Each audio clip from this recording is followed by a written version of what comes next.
Hello friends, welcome to Veranda CA. In today's class, we're going to learn about the various data related risks. Now the question is, why are we supposed to know the risks, right? So imagine a situation that you're traveling by train, right? What are the measures that we take while our journey?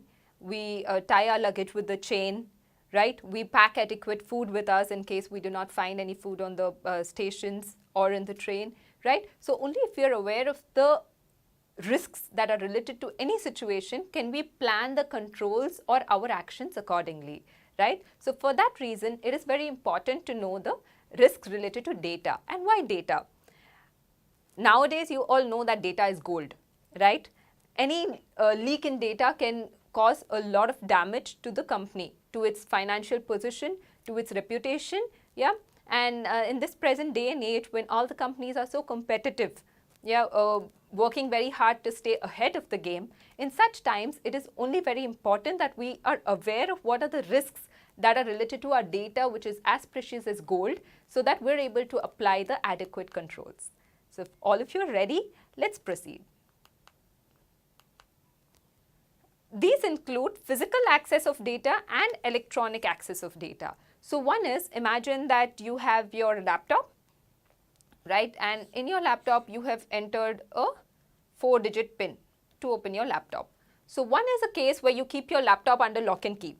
No one else can take it. So physically, no one can access it, right? So that is related to physical access. And what is electronic access of data? Say someone hacks open your laptop, breaks open your laptop, as in they find out what the PIN is, what the code or the password is, and then they are able to log into your system and get all the information that they require. So now this is the electronic access that we're talking about. So there are two types of data related risk. One is physical access to data and second is electronic access to data, right? Earlier, electronic access to data was covered in chapter 3. Chapter 3, this topic was covered under technical exposure, under logical control.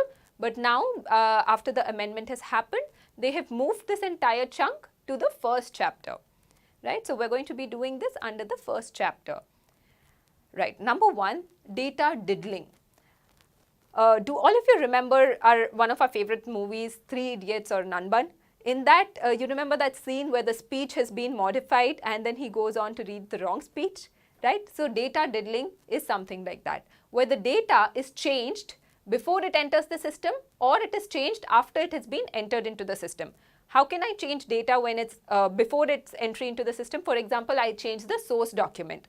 There is someone who's in charge of copying the data from, say, a text file or say hard copy into the system. What I do is I change the source document so that the data is copied that is wrong, right? And second format is to change the data after it has entered the system. So data diddling means modification of data before it enters the system or after it has been entered into the system. That is a simple example of data diddling. So all of you Three Idiots, rewind back into that scene. Now this is also known as false data entry. Yeah, false data entry. Unauthorized changing of data before or after it has entered the system. Now obviously if someone is changing the data, they are not authorized or they are not supposed to do that. So it is an unauthorized changing of data. False data entry, unauthorized changing of data. And it could be done by either an employee, data entry clerk, or a computer virus. It is even possible to install a virus which can change the data in the system, right? Now what is important is that this data diddling occurs before the computer security can understand what is happening. So before even the computer understands that, okay, the data has just been changed, or let me lock the system, let me ask for further password, let me ask for more protection, right? Before the computer security can understand any of that, the data has already been changed. So before the computer security can act on this, the data has already been changed, right? So here we go with data diddling. Is that clear? Now, if you want to know the examples of data diddling, it can be used to adjust financial figures, change some numbers here and there so that the true view of the balance sheet or the profit and loss changes, right? Changing the financial figures, disrupting the daily activities. Forging documents. You change the documents, for example, there is some property document and then you sort of forge it and get it signed by the authorized person. So forging of document, exchanging storage devices. Now these are various methods how data diddling can take place. After that, we move on to the second risk, which is bomb. Okay, as the name suggests, bomb is, as you can imagine, like a time bomb. The countdown timer starts, 5, 4, 3, 2, 1, boom, right? So as soon as the condition is met, now this bomb launches itself. Now what is a bomb? It is a bad or a malicious code. It is a bad code which is written into a program. Now who can write the code? One is a supplier of the program and other one is an intentional hacker. Now these two parties are capable of changing the code of a program. So it's a bad malicious code intentionally planned by someone, by a someone who's unhappy with the organization. Yeah, they can do that. Disgruntled insider or supplier of program. Triggers a time bomb when conditions are fulfilled. Now I want you to understand bomb is of two types. Okay. One is a time bomb and one is a logical bomb. Time bomb is when the time is set, right, on some countdown or on a particular date, right? And this logical bomb is when a condition is met. For example, I download a software. Once that download happens, the bomb will get triggered. For instance, we use Adobe PDF, right? Now in this PDF version, there is you have to pay in order to access features of editing the PDF. Now sometimes what happens is people don't want to pay for that upgraded version of PDF. So what they do is they PDF Acrobat, sorry. So what they do is they download a cracked version of the PDF. When they download a cracked version of the PDF, what happens is sometimes there is a small code or a small program which is hidden inside this cracked version. Now this small program acts like a logical bomb. What it does is, as soon as the program is downloaded by the person, it copies itself into the storage system of the user. It copies itself and then it acts accordingly. When an employee leaves or some particular time period, right? Now what can it do? What is the harmful effect of a bomb? It can destroy data and it can disrupt your systems. It can disrupt your daily activities. This is to do with a bomb. And the only way to detect a bomb is when you review the entire code. Because like we discussed in the starting, bomb is nothing but a bad code. Right? So a bad code can be detected only if you read the entire code.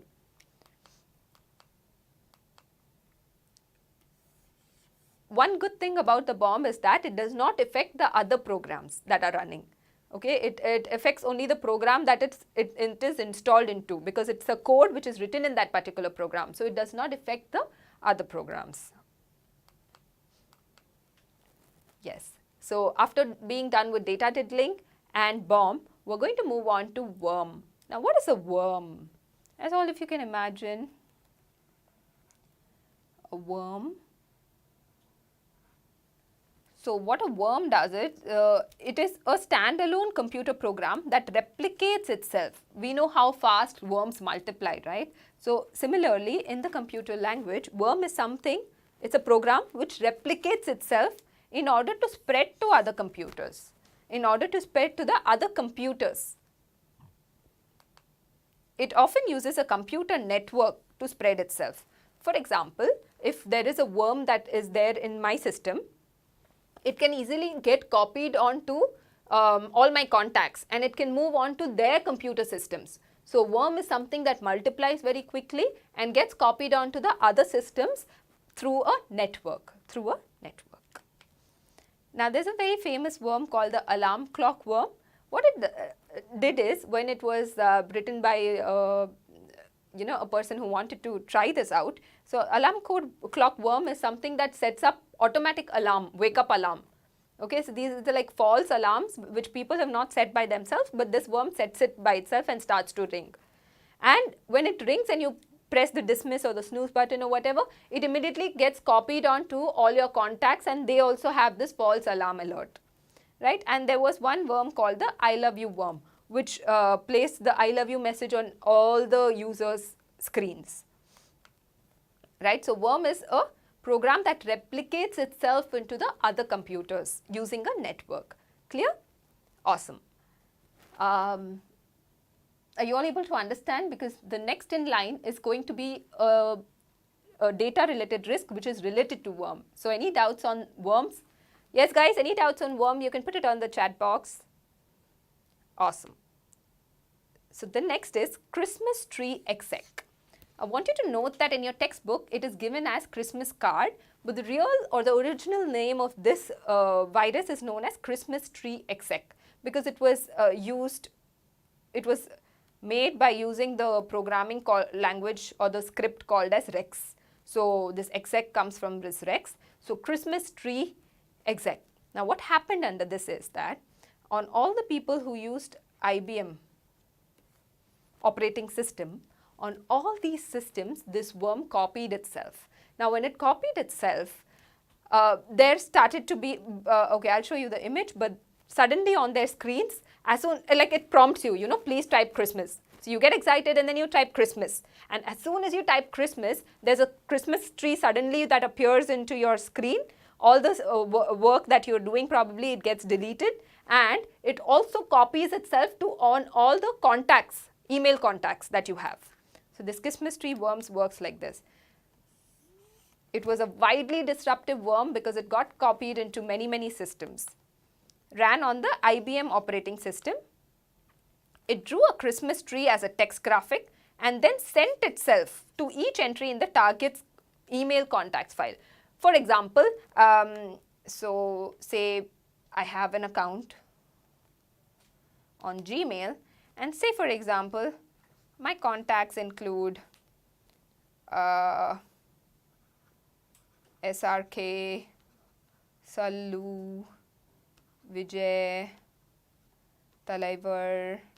Okay, so in case my contacts includes all these people, what this does is, as soon as I type Christmas, it gets transferred or shifted onto all these people's contacts, right? It gets copied on all their systems, and they will be prompted to type Christmas. As soon as they type Christmas, it gets shifted to all their contacts. So you can imagine how widely this worm can spread around. So this is how it looked like. Can you see that Christmas tree? Yeah, so this is how the Christmas TreeExec looked like. Right. Data diddling, bomb, worm, Christmas TreeExec. We're moving now to techniques which are in charge of financial frauds. Okay, so we have something called rounding down and salami technique. Rounding down, salami technique. Now what is rounding down? Where you round off a particular amount, like say a fraction of an amount from a given amount, and you transfer it to an authorized account. Okay. Second is transfer it to an authorized account. Why am I saying authorized account? Because I want to say that, say for example, I'm the employee working in a big company. What I do is, say I work in a bank. Okay. Now the bank pays interest to many people, A, B, C. What I do is, say for example, the interest which is for A is, let's take 102 rupees and 58 paise. For B it is 204 rupees and 25 paise. For C it is 108 rupees and 44 paise. So what I do is, I take off 8 paise from A, I take off 5 paise from B, and I take off 4 paise from C. So I round down small amounts so that the customers will never get to know that, they have been paid less, because it's a very small difference. And I transfer all of this into my account. My account, because my account is an authorized account with the bank. I work for the bank, so my bank account is an authorized account. So I transfer all of this into my bank account, right? Similarly, salami technique means slicing of fixed amounts of money. Slicing fixed amounts of money. Now, if you want to know what is the difference between salami technique and rounding down technique, let us take this example. Same amounts, 102.58, 204.25, 108.44. So, in the rounding down technique, me as an employee, what I can do is I can round off say 8 paise from here, 5 paise from here, and 4 paise from here. So then it becomes a rounded digit, right? And in using the salami technique,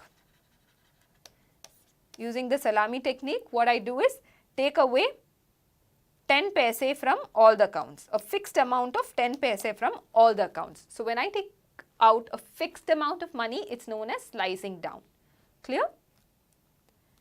Perfect. So let us move on to the next thing.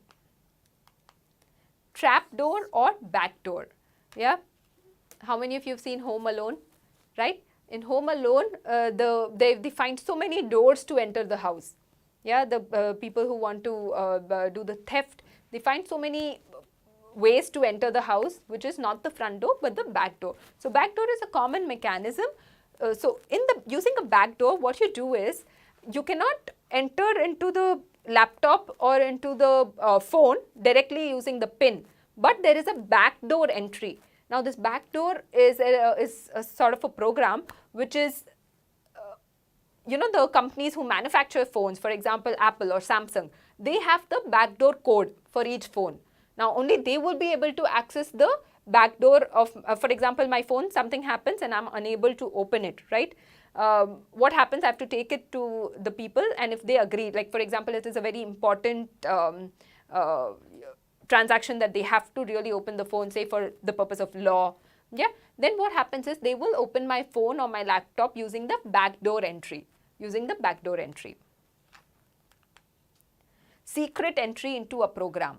Now, when it is authorized, the companies will allow me to enter through the back door. But when someone wants to hack into your system or steal some data from your system, they will use this to take the data into their pen drive or into their benefit.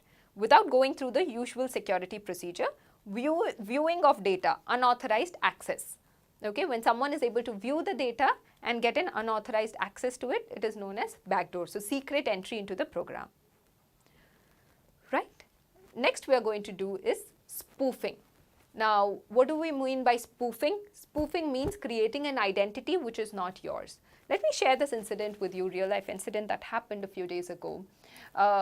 In an office, they were trying to sell their products, okay? So they have listed on all these platforms, Amazon, Flipkart, they've listed on IndiaMart, right? So suddenly they get a WhatsApp text for placing the order of one of their commodities. So the WhatsApp text reads like this, hello, so-and-so business, I am an army professional. I'm an army professional and I am in requirement of what you supply. So I need around 200 numbers of these. Please send it to this address. I will pay you the amount immediately.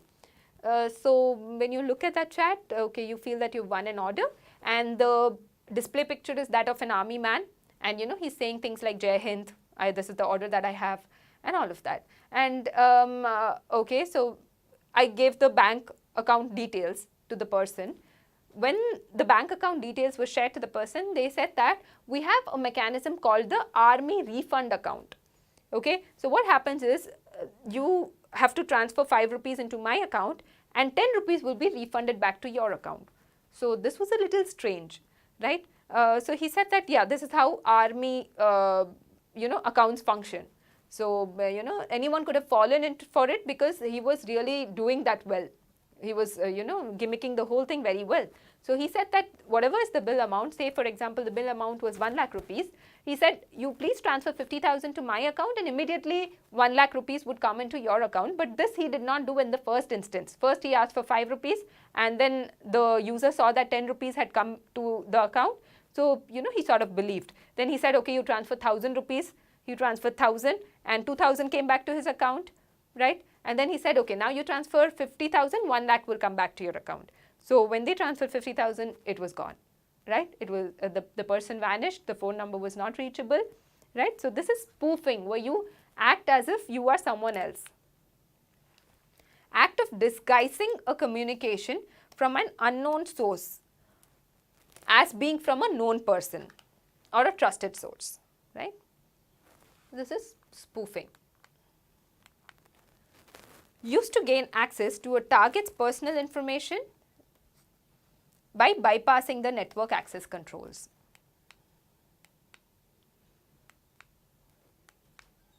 Okay.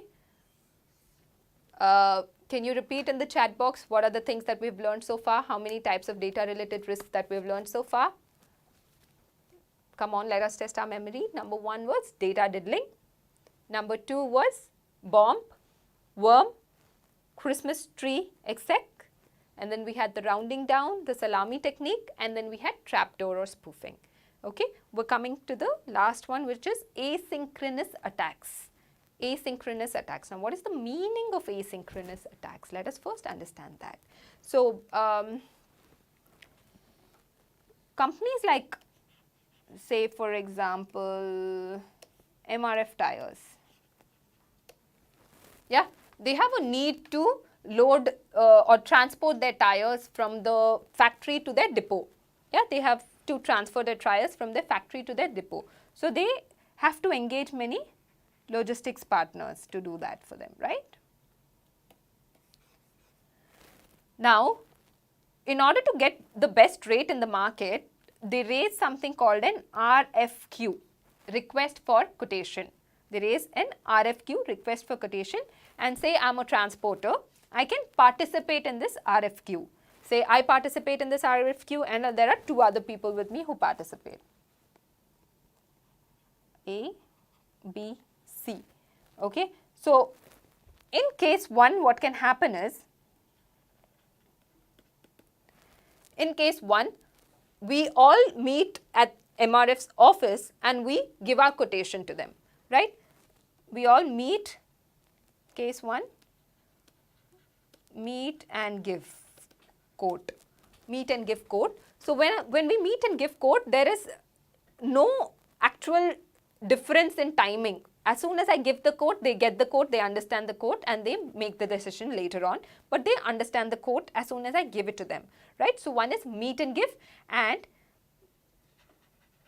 case 2, so meet and give where there is no timing difference, no timing difference. This type of communication where there is no timing difference is known as synchronous communication. Synchronous communication. There is no timing difference. I tell you something, you understand and you reply to that. For example, I ask you, hi, what's up? So, you say, I'm watching a movie, right? There is no timing difference between that communication. It's a synchronous communication. Case 2, what I do is, I mail it to them. I mail it to them. So, there is some amount of timing difference between me typing the mail, me sending it to them and they receiving the mail. Yeah, there is some amount of timing difference that can happen. So, this is a sort of an asynchronous communication, asynchronous communication. Another form could be, case 3 could be that I submit a document. Say I print out all the relevant documents, I put it in a sealed envelope. I put it in a sealed envelope and I mail it to them. Now, I mail it to them, so that is an asynchronous communication because of the timing difference that is going to take place between me putting all of this in a sealed document and maybe I am going to mail it to them on Monday, and when I do it on Monday, so there is a 2 days gap between that, and on Monday I send it to them, it goes through the postal service and then it reaches them and then they open it. So, through this process there is some timing difference that happens. So, asynchronous is this. Case 2 and case 3 are asynchronous communications. So, are you clear about the asynchronous communications? Are you clear about what that is? Right.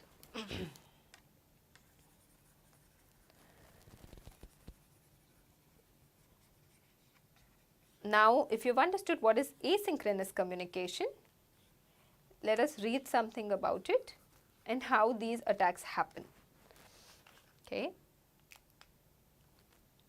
They occur in an environment where data can be moved across telecommunication lines. Arises due to the timing difference. Arises due to the timing difference when data is inputted and when the data gets processed. So there is certain amount of timing difference that happens, which is why it is known as asynchronous communication. Communication that is not in sync. Clear? Data that is waiting to be transmitted can be liable to unauthorized access. Is it possible that when I typed my tender and kept it on my office table, is it possible for someone to quickly break open the seal, read it and repack it, reseal it? Yes. So, unauthorized access when the data is waiting to be transmitted. Now, these attacks are hard to detect because they are usually very small pin-like insertions. Imagine in a computer scenario where data has to travel from one line to another line. Yeah. So, the data is traveling into these telecommunication lines and I write a program to break open this, detect the data, edit it, modify it or delete it, right. So, small pin-like insertions which are very hard to detect, Let us study about the 4 types of asynchronous attacks. 4 types of asynchronous attacks. So, in the same example where I was A and then there is B and C, leaking information out of the computer by dumping files. Okay. Data leakage. So, say for example an employee, they break open the seal, they see what is the indicative rate that I have told MRF and they communicate that data for some amount, okay, to the competitor. Okay, so that is data leakage where someone copies the data, takes out the information and steals it. Now, this data leakage you can also understand by exam paper leakage, exam question paper leakage, right? Very easy. The second form is subversive attacks. Now, what happens is they can provide intruders with important information being transmitted and the intruder may attempt to violate the integrity of some components in the subsystem. Now, the subversive attack, what happens is my competitor, say that B competitor that was there, they have a software which can read the mail that I have sent, mail by A. I have sent this mail to MRF. Now, this B software can read this mail and communicate to B. This is known as subversive attack. Subversive attack, provide the intruders with information about the messages. So, when the software reads the rate that I have given, say for example, I have given some rate, say 90,000 for a particular load from place, say Calcutta to Chennai, right, 90,000. So, now this software will be able to see the rate that I have given. So, what this B will then quote to MRF is 89,500. B will quote to MRF 89,500 in order to win the deal. So, subversive attacks provide the intruders with important information and he may attempt to violate the integrity of some components in the subsystem. Clear? Very good. Now, the third asynchronous attacks is that of wiretapping. You've seen CID and other serials like that where phone tapping happens. What happens in a phone tap is when a person is talking to another person, say 2 people, Hrithik Roshan, Kareena Kapoor, they're talking to each other and suddenly someone in between can hear the conversation that is going on, right? Someone will be able to hear the conversation that's going on. Now, that is by inserting a particular program into that telecommunication line. So, similarly, wiretapping is spying on information being transmitted over the communication network. Spying on the information that is to be transmitted over the computer network. Come on, tell me what were the first 3 asynchronous attacks that we've studied about? Number 1, type it in the chat box. Yes, asynchronous attacks, the first one.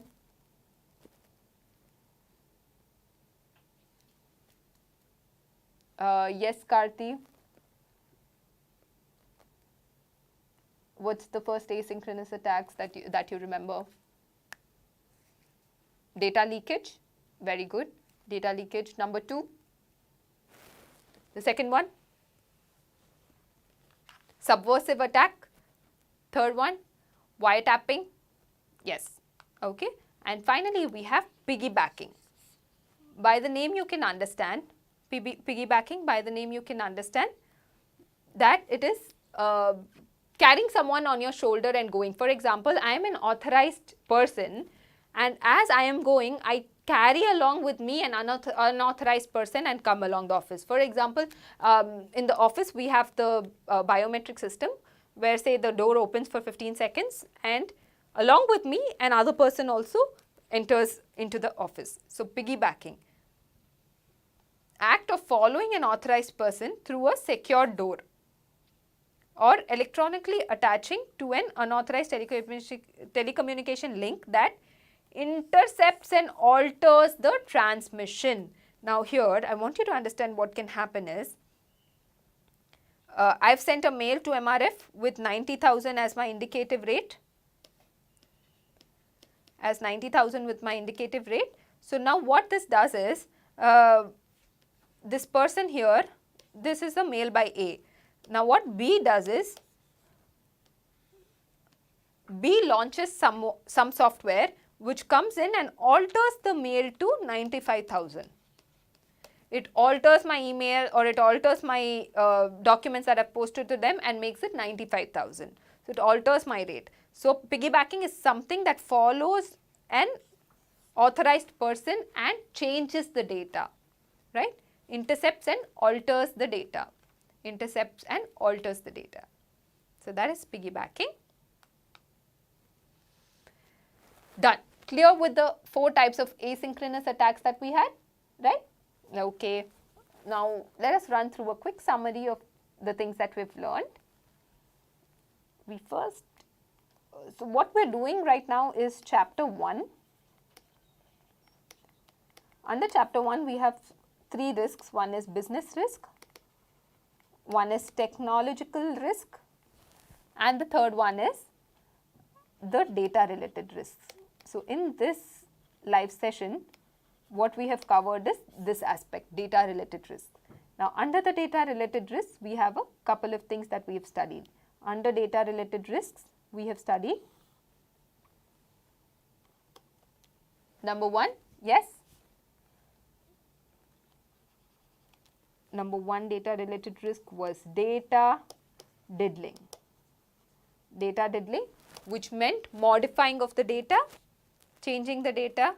Number 2 was bomb. Yeah, logical bomb, time bomb. It's a bad code written into the program. Number 3 was worm. It copies itself into many systems, into all my contacts systems through a network, worm. 4th was the Christmas card exec. 4th was the Christmas tree exec, right? Number 5 was, Christmas tree exec. Yeah, you've got that right. Very good, Jayaraman. You've got that right. We have rounding down. All of you, yes, participate in the chat. Please put it there. Let us check how far we remember. Rounding down, and then we have salami technique, and then we had spoofing, where I act as if I am someone else, right? Yeah, I act as if I'm someone else. And then we had, after spoofing, we had asynchronous, trapdoor. Before asynchronous, we had something known as trapdoor. Yeah. And finally, we had asynchronous attacks. So I want you to be very careful. In the exam, if the question is data related risks, these are the 9 things you're going to write, okay? There can be a standalone question asking what are the different types of asynchronous attacks, okay? So under asynchronous attacks, we have 4 attacks. So be careful what the question is asking for. Asynchronous attacks that can happen over telecommunication line. It is very hard to detect because they are small pin-like insertions. right? So let us quickly do asynchronous attacks. Yes, Nabil, piggybacking, yeah, we'll do that again. Asynchronous attacks, if you look at that, number one was data leakage. Under data leakage, the information is leaked out or spilt out and the other person can see it. Number two, number two is we have piggybacking. Piggybacking, subversive attack,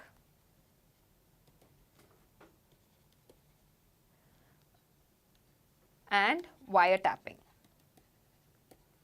And wiretapping. Okay, so data leakage is when the information is leaked out, very clear. Wiretapping is when you spy on the information that is being transferred. Wiretapping, spying. Subversive attack is when I install a software that can change the other person's data. It has access to the data and it can modify the data. Piggybacking is when an unauthorized person, unauthorized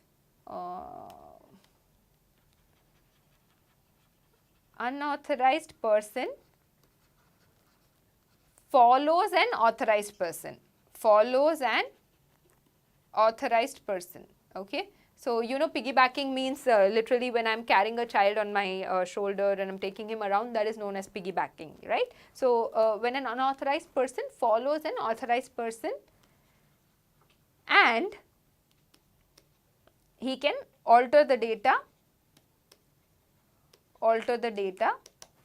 which is being transmitted. Clear?